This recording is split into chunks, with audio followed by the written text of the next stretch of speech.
Welcome to the Second Bite podcast, where we talk with top entrepreneurs and CEOs about creating valuable companies through creative transactions. Now, let's get started with the show.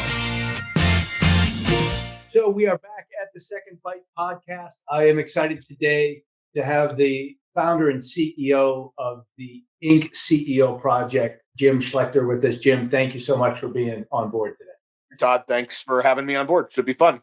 Yeah, it should be great. And there's so much that I want to pull out of you here. Before we jump in, I want to say thanks to our sponsor. I don't know if you're familiar with the group at Trivest down in Miami. They are perennial recipients of the founder-friendly CEO list. They're always on the Inc. 500 list of best private equity firms.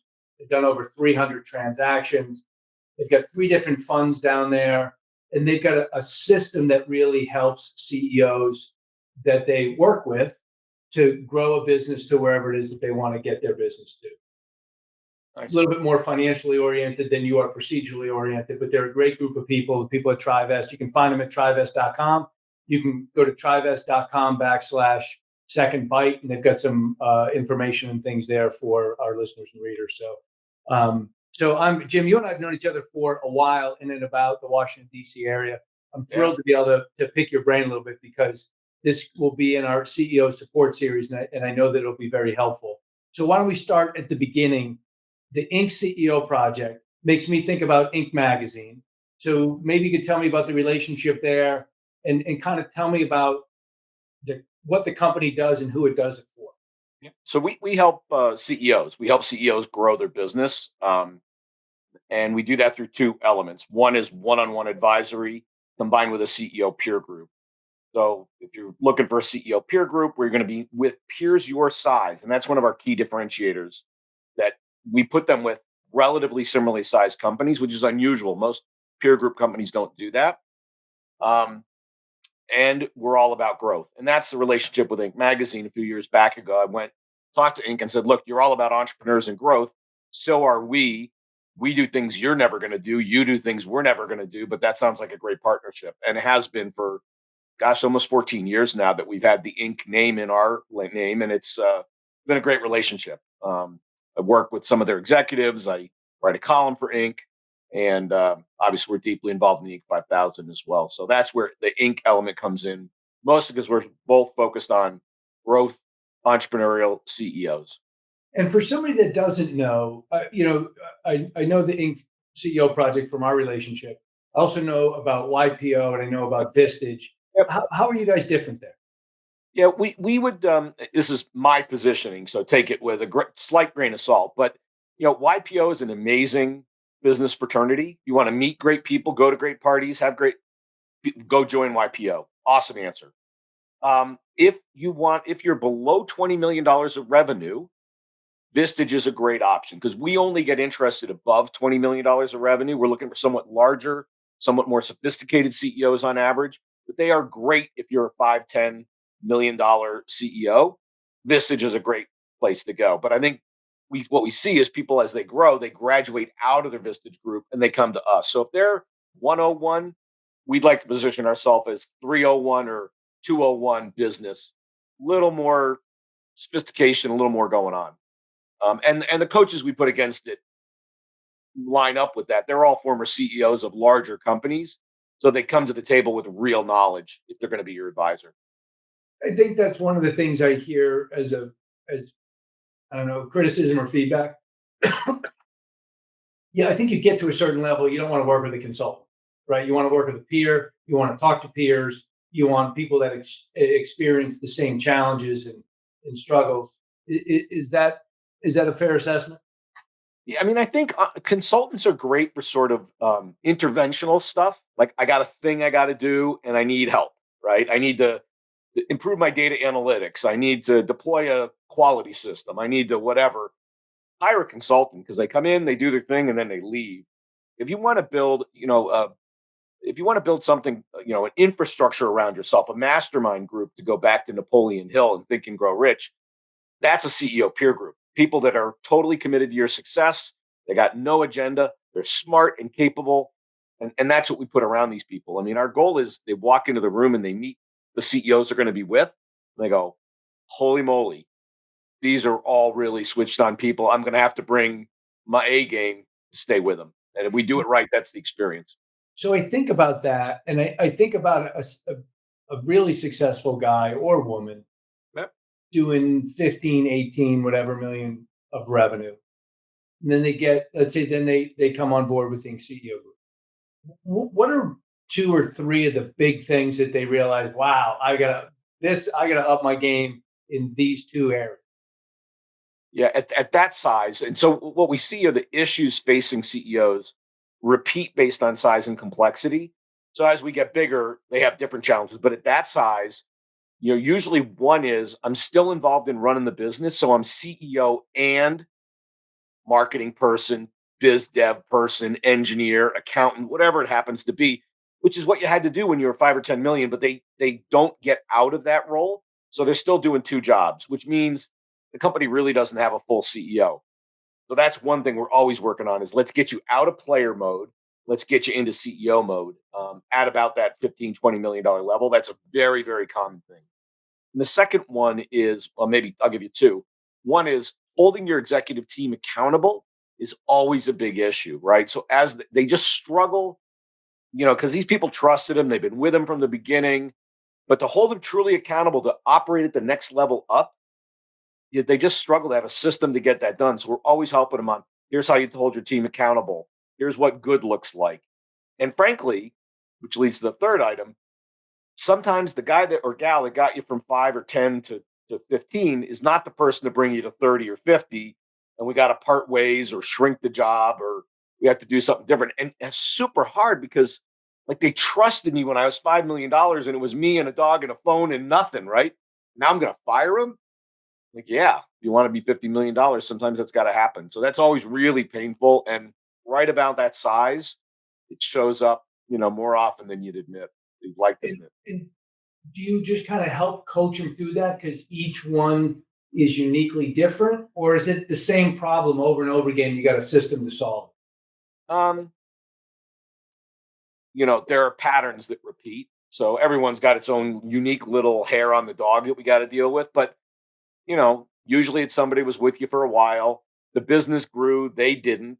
You're accepting a lower level of performance, and you haven't really faced what is a very, very difficult issue. So the first is to realize if you don't do something, you're not going to continue growing. Usually, what we find is the CEO is dropping down and helping out with the job, right? So, Yeah. like the CFO is not great, so the CEO comes in and helps close the books every month. They're like, "Why are you doing that?" Right? And you need somebody external to say that to them for them to go, huh, you know what? I probably really shouldn't be doing that if this person was doing their job. So the first dime to drop is they're really not doing their job. Then normally go through sort of a coaching up process. Let's see if we can get them where we need to get them. Sometimes you can, sometimes you can't. And then if you can't, you got to move to, all right, can I shrink the job? Can I change the job? Can I move them somewhere else? Sometimes you can, sometimes you can't. And then the final step is, all right, none of that worked. We need to find a way to humanely and appropriately exit them from the organization. And by the way, just Todd, when I think about this, my answer is there is a perfect place for everybody to work where they're happy, motivated, doing great work, making good money. There's a place for everybody. Sometimes it's not this organization, though. And that guy or woman working in that position, who has become an imposter for that position, there's a lot of stress and anxiety about letting my friend down. I know I'm not doing a good job. I'm in the deep end of the pool. I hate it here. How am I going to tell them I want to leave? It goes both ways, right? I remember one CFO and happened to be a woman. I was talking, she just wasn't meeting my expectations. I had come into the organization. I'm like, look, I want XYZ. And I kept pushing, which were not unreasonable expectations for this size organization. And she finally came to me, literally in tears. And she said, I can't do it anymore. Right. There was no way for her to meet my expectations. And so we found a way to amiably move her off and live her life. And she's very happy doing something different. Not as big, not as much stress, where she's super competent and she does great. So So you're right. They're super stressed out too. They know. They know they're really not. are. Right. They know. So I've had, man, 3 or 4 or 5 times that a client, and we've kind of used it as an ad back when we're selling the business, that they have said to me, yeah, we hired a COO. It was a freaking disaster. And I've heard this multiple times. The CEO's like, well, shit, I'll just bring somebody in and they can do these things and then I'll elevate myself. I've heard now enough of those. I've heard more of those failing than succeeding. Yeah. So there must be something you see or coach against, where's the big stumbling block in hiring the person to elevate me. Do you have any insights on that? Yeah. You know, if you're running a company of any magnitude, you're special. Like you're a unique human being. You're smart. You work really hard. You're committed. You're like you got game at some level, right? And if I've been doing it for a while, I got super good game in this particular business, right? So then I hire somebody off the street who doesn't know the business, who doesn't necessarily have the game I've got, and I'm going to measure their performance. And the problem is they measure their performance against how I would have done the job. And I'm going to tell you, nobody's ever going to live up to it. Nobody will ever be as good, right? Because they don't have 10 years of experience and the game you've got and the commitment you've got, and they don't own the business like you do. And so, what we coach people on, and this is a delegation scheme as well. If they're 70% as good as you, delegate and let them do the job.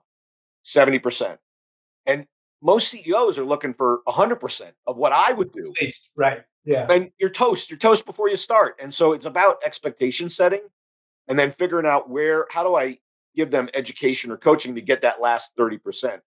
And once in a while you go, look, 2 years later, 3 years later, if you can get through the 70%, 80%, 85%, you go, dang, she's better than I ever was. Thinks about things I never would have thought of, but you got to give that a little bit of time. And Yeah.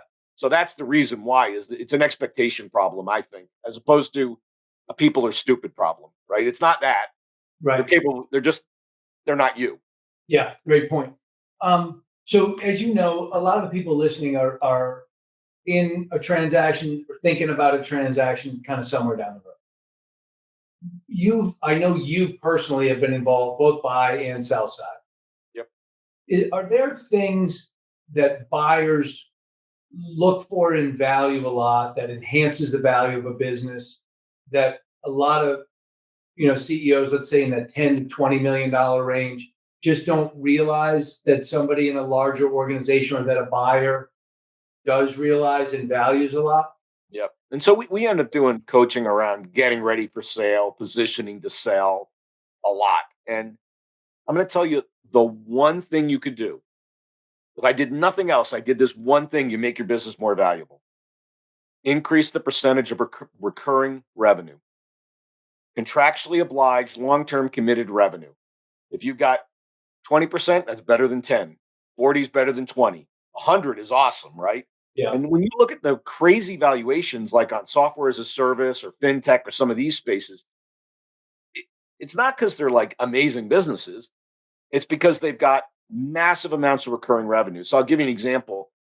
Qualtrics, which is a recurring revenue, subscription-based software business, their year-over-year revenue change on the base is 128%. In other words, everybody renews and they grow 28%.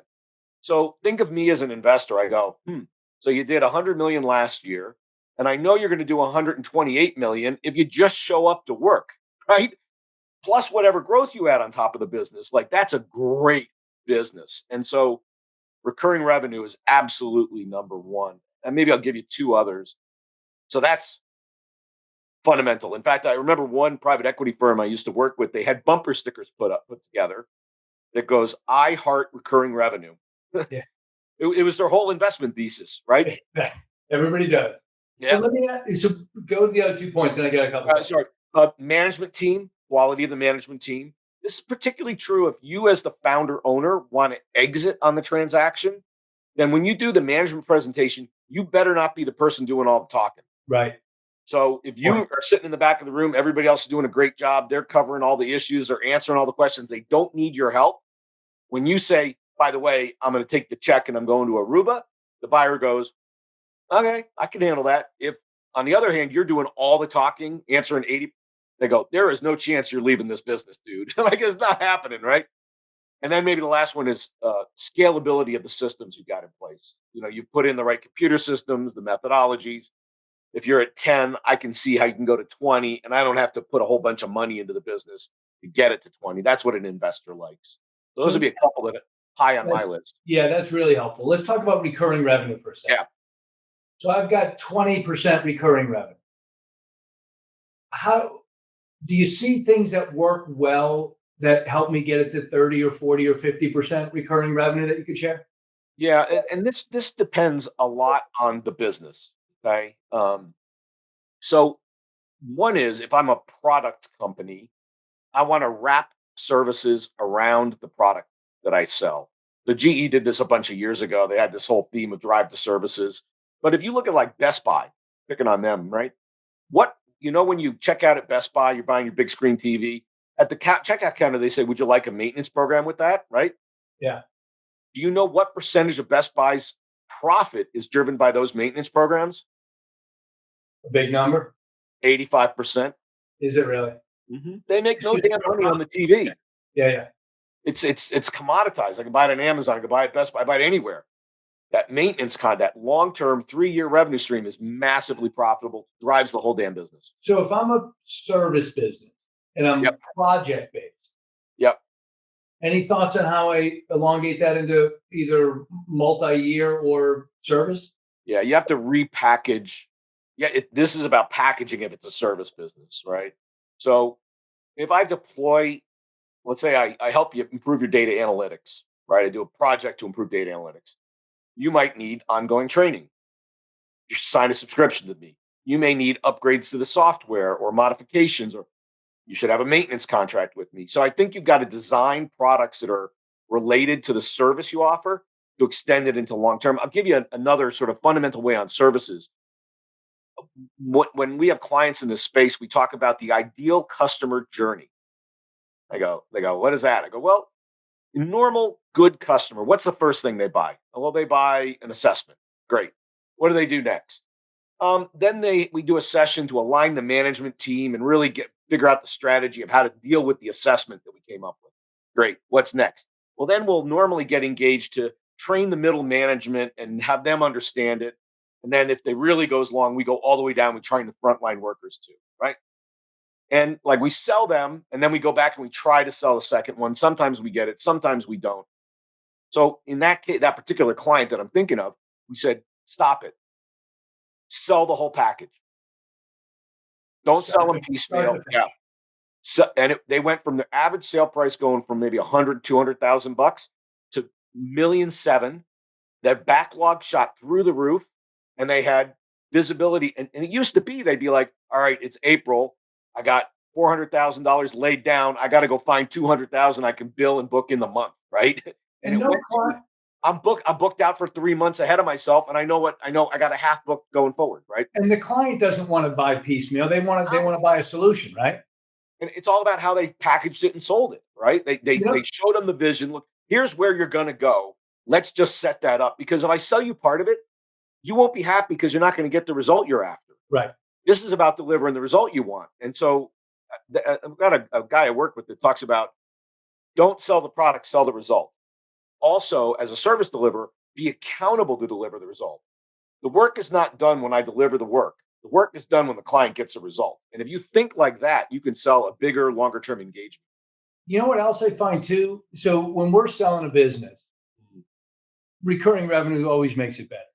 And if you don't have recurring revenue, we have a concept, and it's not unique, of reoccurring revenue. Yeah. That's project revenue that we sell each year to the same customer. Yeah, we call that repeat. Yeah, yeah. So what's more sexy than that is that if we can say we only do project work for existing customers.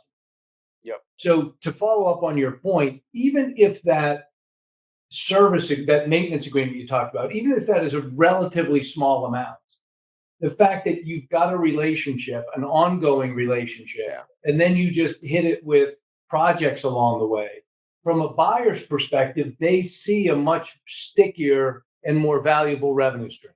Yep. Would you agree? Yeah, and we call that penetrate and propagate, right? I enter the client, I gain relationship, and then I sell this, and then I propagate here, and then I sell this, and it's the difference in your sales team of logo winners and farmers. So, right, Yeah, I get some big killer that goes and wins the logo, then I roll in my farmers to build relationship, find the next piece of work, and they just farm the territory, right? that's a great way to If the put it. client's big enough, that feeds the family, right? So let me ask you this, because it turns out I've got two clients now, both of them in the digital marketing space, that are struggling with retention. Of So members or of talent or clients. clients. Yeah. And so you made the comment they grow 128%, so they keep the 100 and they add on 28. And of course, if there's a hole in the bottom of the tub and we're leaking a little bit, that makes it harder to fill. Yeah, and by the way, that was net of their churn, which is you're talking about. Yeah, 'cause That's net everybody's of the got losses. yeah. So if you came into a client, I'll ask it this way. You come into a client and they've got retention issues or it's not where they want it to be or whatever. Is there a couple of immediate things that you could offer that almost always help improve retention? Yep. And I actually literally do this with a software provider in sells to nonprofits. His retention ratio is like 62%. Ooh. Yeah, horrible, Ooh. right? Horrible. Um, and really, there were two moves that we made that changed the game for him. And these might be things to think about. One is he had two products, a more expensive product and a cheaper product. Call it 60, $70,000 and 15,000, something like that. And it turned out almost all the churn was the $15,000 offering. But it was easier for the salespeople to sell. So they were like, I can't get the big one. I'll just sell the little one and I'll get my commission. Let's move on. Right. But they were gone in a year, like 85% of them, 90% gone. He terminated the product. Gone. Yeah. Because this is about customer selection. If you can't get to the point where they're willing to make a big commitment to me like that, relatively, then they're not really a client. I'm not going to keep them. It's like empty calories, right? Yeah. It's not useful. That was a major improvement in just by correct customer selection, by looking at who churns and who doesn't churn, and just focus on the ones. Don't even bother selling the ones that we know are going to churn. Sell the ones that are going to stick. That made a big change. And then the second one was utilization. And Gartner found this out. They did some work that they said they analyzed the people that didn't renew their relationship with Gartner, and they found out that if they hadn't used the product in 3 months prior or 6 months prior to the date of renewal, they didn't renew. So stupid simple. They said, all right, here's what the retention team's going to do. 6 months before renewal time, they're going to start calling them and making sure they're using the product, coaching them, consulting with them, getting them to use the product 2-3 times. When it comes to renewal time, they will have most recently used the product. And they go, well, of course we got to renew it. Yeah. So it sounds stupid, but he found the same thing. The guys that were not renewing weren't using the product effectively. So now they get involved and they coach them on using the product effectively, and that jacked the renewal. So those two things dramatically changed the renewal rate, probably by 25 points. My contention was this with because we're going on with those projects now to the potential buyers is if there's something to fix, building a sales engine, having good internal culture, or fixing retention. I am of the belief that fixing retention might be the easiest to do because you have the relationship, you brought the people in, you can. Would you agree with that, or do you think it's harder than I'm assessing? It depends on the business because you've got a fundamental value equation that's not working somehow. The customer doesn't think they're getting enough value for the money they're paying. That's why they leave, right? Right. So that's a pretty fundamental work that has to happen. I do agree it's first, but for a little different reason, which is if I'm hauling water, I want to fix the bucket before I start hauling water. Sure. Right? So, yeah, totally. That's got to come first, but I don't know that it's always the easiest one. In that case, two relatively obvious moves, although he hadn't done it, right? I mean, it took a little time to figure out and do the analytics. And once we did, we're like, okay, do this, and bang, he got a big improvement. The next 10%, let's say, is going to come hard because it'll be a little of this, little of that, little to get him to 90 something. So this is super helpful. I am enjoying this a lot. one of the things that jumps to mind listening to you is, damn, I'm only 8 million in revenue or 11 million in revenue or something like that. So I'm too small for your coaching. So two-part question. Number one, could you recommend something to me? And number two, does the lazy CEO solve that? Yeah. Yeah, buy my book and you're good to go. No, look, Vistage does a nice job for a smaller company. You're with other entrepreneurs. They're decent at that size. I think as you continue to grow, some people outgrow them, and we're happy. Sometimes they stay, and that's okay too. I don't want to beat up my competitor. I mean, Sure, they sure. do a nice job for a lot of people. The book is something that might be worth reading, though. Yeah, and the whole idea is great CEOs are lazy. You can buy it on Amazon if you want. It's also on audio and digital formats. But the whole idea is that really good CEOs only do two things. And let me roll back for a second. In any system you can name, a business, software, anything, there's a point of constraint that controls the throughput of the whole system. The simple example is garden hose, right? If there's a kink in the garden hose, that controls how much water goes through the garden hose, not the rest of the hose. And so there's only one thing to do when there's a kink in the hose: find the kink, open it up. Same thing's true in your business. If you're looking for more profit or more revenue or whatever, there's a kink that stops you from doing that. It might be your sales process, it might be churn, it might be the talent, it might be, it depends on the business.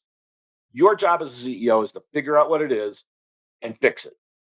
And you help with that, obviously. That's what we teach and what we help with. Yeah, absolutely. And so the idea here is all the other stuff you do that isn't that is low value added work. And so higher. really good CEOs go, all right, I'm going to take all the other stuff and squish it down into not a lot of time. And I'm going to spend 30, 40% of my time on find it, fix it. So they look lazy because in 50 hours a week ish, they can do a darn good job. And they can still see their kids, and, their dog doesn't hate them, and, Go to works out. games and stuff like that. So you've been doing this for a long time, right? You've 15 had years, 16 years now. You've had men and women come to you, super success, and I'm sure you've had some that didn't succeed. And I'm guessing that they come to you with a certain mindset that makes them successful or not. Are there traits in CEOs that you work with that they're ready to be coached and ready to be improved? Yeah, so when we do interview everybody before we decide we're willing to work with them, because admission to the community, if you will, we take pretty seriously because we put a clunker in there. It's like the product is bad now, right? So we're very careful about who we let in, and I would say there's a couple characteristics of really people that do great in CEO peer groups, because it's not for everybody. It really genuinely is not. They are performers, and they know it, right? They are humble enough to realize they don't have all the answers, though. So you got to have both, smart, aggressive winners with humility to say, but I don't have all the answers. And they're learners. So they're always learning, right? And when I talk to somebody on the phone, I hear, well, I read this book. I watched your video. I did it. I'm going to class next month. Like, that's our kind of person. They're going to do really well because they're always trying to suck more in to become better performers. It's all about getting a better performance out. And I'll give you an example. I had one CEO I talked to a little while ago. He spent the first 20 minutes explaining to me how great he was and how he didn't need me. My answer was, you know what? You're right. I'm not a fit for you. Because he didn't fit, humble, learner. And so fine, God love you. I hope you're super successful, but we're not for you. Right. So we're very okay with that. We're not for everybody. And if you fit that profile, it's a great experience with good people that are like you. If you're not like that, no sweat. There's other places and you'll do great, but not us. And to learn to obviously the book you can get on Amazon. However, to be able to learn more about the stuff that you do in the CEO project and all that's in the show notes. So if you're listening and you go to secondbitepodcast.com, you'll find Jim there. Let me end with this question, Jim. You've been very successful, obviously, in your business life and with the Inc. CEO project. Successful in the community and with your family and the rest. Is there something you would point to, maybe a book you read, an experience you had, a mentor you had that you think maybe made an outsized contribution to the success you've had in your life? So books are hard because I've probably read 1,000 business books. I'm a huge I see reader. the shelf there. Yeah, well, and I've thrown half of them out, and donated them. So, but I got to say, and I recognize this person in my book, my father.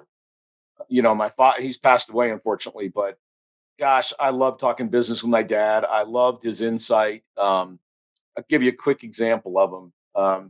He said, Dad, I got this great new client. He's like a billionaire. He's making all this money. He's doing great. Blah, blah, blah, blah, blah. My dad, this is what dads do for you. He goes, so what are you going to teach him? And it wasn't mean. He was just busting my chops in an awesome Right. way. And my answer was, I don't know, maybe I'll learn something, right? Jeez, no kidding. But just so smart and so, committed to his own son. And just, I love talking to him, and I miss him on that level. But he was a huge, huge, huge influence on me. That's great. And I know that a lot of the things you share in the book, and I've read, I'm in the process of reading the book, and it's really a good take. And I will say this, the challenges of a $30-40 million CEO are different than a 5 to 10, but there's learnings in there a lot, especially if aspirations are to be, bigger and stronger in the future. So your openness and sharing was great, Jim. People can reach out to you on LinkedIn, and they can get all your contact information in the show notes. I wish you continued success with the Inc. CEO project. Thanks to the people at TriVest for their continued support. And thanks again, Jim, for your time today. It was great. Awesome, Todd. Thanks. It was great fun. Thanks for listening to the Second Bite podcast. We'll see you again next time, and be sure to click subscribe to get future episodes.